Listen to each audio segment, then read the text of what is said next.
You're grounded, Captain. That's final. The words landed like a blow, sharp and cold inside the steel hangar. Captain Ray Morgan stood there, stiff and silent, her flight gloves in one hand and helmet in the other. Just beyond her, the medevac. Crew prepped Eagle 2, her helicopter, her bird, the one she'd flown through firestorms and blackout nights. Now she was being sidelined. Colonel Pike didn't wait for her to protest. You've flown 3 back-to-back missions. You're tired. This base doesn't need a hero. It needs a clear head. You're on mandatory 48-hour rest. Oh. She nodded barely. Not out of agreement, but discipline. She'd always followed orders. But the fire behind her eyes said otherwise.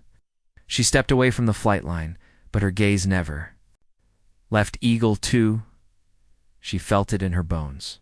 Today wasn't the day to be grounded. It started just after nightfall. The wind picked up, howling through the base like a warning. Dark clouds swallowed the last light above the mountain pass. Inside the control room, monitors flickered and comms buzzed. Then came the message. Broken. Static-laced, but unmistakable. Mayday. This is Echo Victor. We've gone down. Coordinates injured on board. Terrain unstable. Blizzard incoming. Requesting evac. And then silence. Every head in the room turned. Echo Victor wasn't just any unit. It was recon. High risk.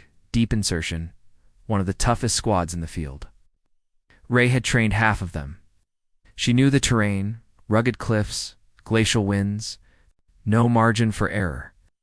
Only one pilot was qualified to fly there at night in those conditions, with visibility near zero. Her butt Colonel Pike was off base for the night. The second-in-command hesitated. We don't have clearance. The weather's unstable. We wait for confirmation, he said, voice shaking just enough to give him away. Ree stared at him, then turned. She didn't wait. No one stopped her as she moved. Not when she grabbed her flight suit, zipped up with practice speed, and sprinted toward Eagle 2. The med team shouted after her, unsure if they were supposed to follow. She didn't answer. The hangar doors groaned open. Wind screamed in. She climbed into the cockpit like it was instinct. "'Cause it was, Who's flying co?" she called out. One hand was already on the throttle. A mechanic named Ortiz tossed his wrench aside. I flew once in school, he said, barely pasted. Congratulations. You just graduated, Ray snapped, tossing him the headset. Strap in. The blades roared to life, slicing through the falling snow. No protocol, no green light, just the sound of gut instinct, louder than fear. The base shrunk beneath them as they rose, climbing into a wall of white. Turbulence slammed against the fuselage. Ree didn't flinch. 30 minutes into the flight, visibility was gone, just gray, pulsing cold and sleet across the windshield. But Ree had memorized the terrain from years of flying recon support. Her hands danced over the controls with icy precision. The scanner flickered. A faint flare appeared, barely a blip. That's them, she whispered. She dipped low between jagged cliffs, chasing the thermal signature.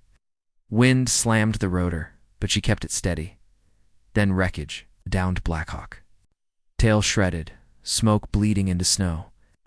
A rescue stretcher flipped on its side. For heat signatures, one not moving. We've got him, Ortiz called out, eyes wide. Ray hovered barely 10 feet off the icy ground. The med team fast roped out, disappearing into the storm. The helicopter groaned against the wind.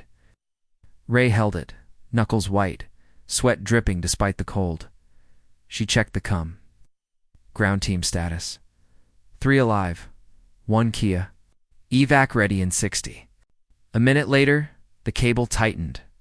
They hoisted the injured through the open side door. One was conscious. Commander Hale, blood on his temple. He looked up through swollen eyes.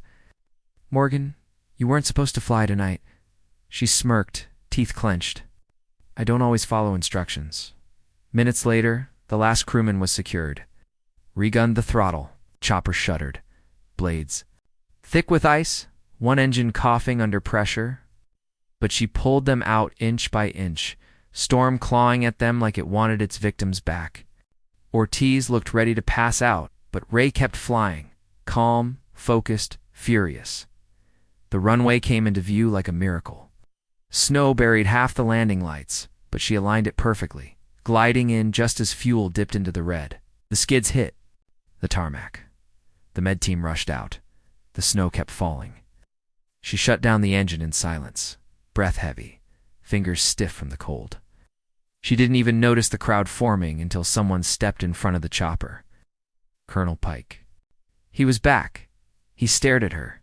You disobeyed orders. Yes, sir? You took unauthorized flight clearance, risked crew, broke every chain of command in the book. Yes, sir. You also saved 3 lives. Ray looked him dead in the eye. I'd do it again. He stared at her for a long second, then saluted. Sometimes, he said, protocol needs a little altitude adjustment. The next morning, they added a photo to the mission wall.